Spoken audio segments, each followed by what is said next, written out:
మానవుని జీవితము చాలా విలువైందండి.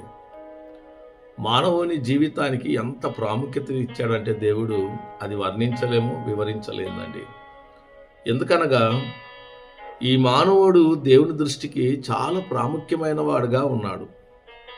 ఎందుకు ఇంతగా ప్రాముఖ్యమైన వాడుగా ఉన్నాడు అంటే ఆ దేవుడు మానవుణ్ణి తన స్వరూపంలో, తన పోలికలో నిర్మాణం చేసుకొని ఎవ్వరికి ఇయ్యని ఘనతను ఈ మానవుడికి ఇచ్చాడండి.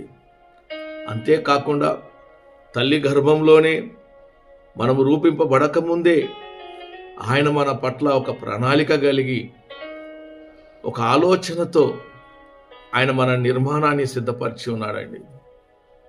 ఈ లోకంలో ఎంతోమంది కోట్లాను కోట్ల ప్రజలు ఉన్నప్పటికీ ప్రతి మానవుడి పట్ల దేవుని యొక్క సంకల్పము చాలా గొప్పదని మనం గ్రహించాలి.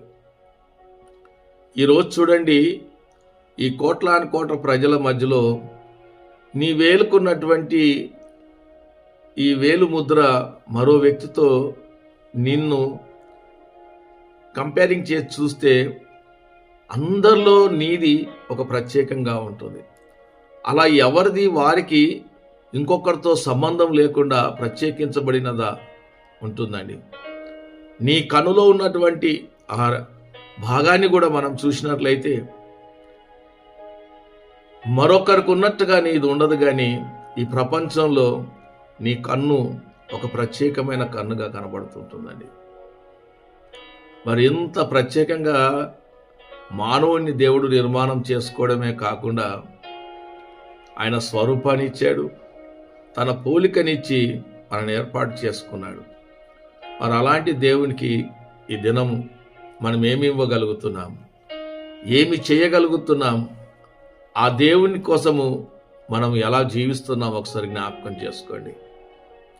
నిజమే, ఈ లోకంలో మన వేలు ముద్ర కానీ, మన కన్నుబొమ్మ కానీ,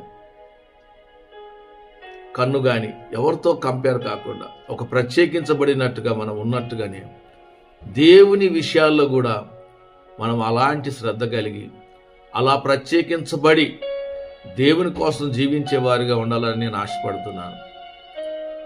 దేవుని వాక్యంలో సెలవిచ్చినట్టుగా దేవుడు లోకంని ఎంతో ప్రేమించాడు, ఆ లోకంలో నిన్ను ఇంకా ప్రేమించి ఉన్నాడు.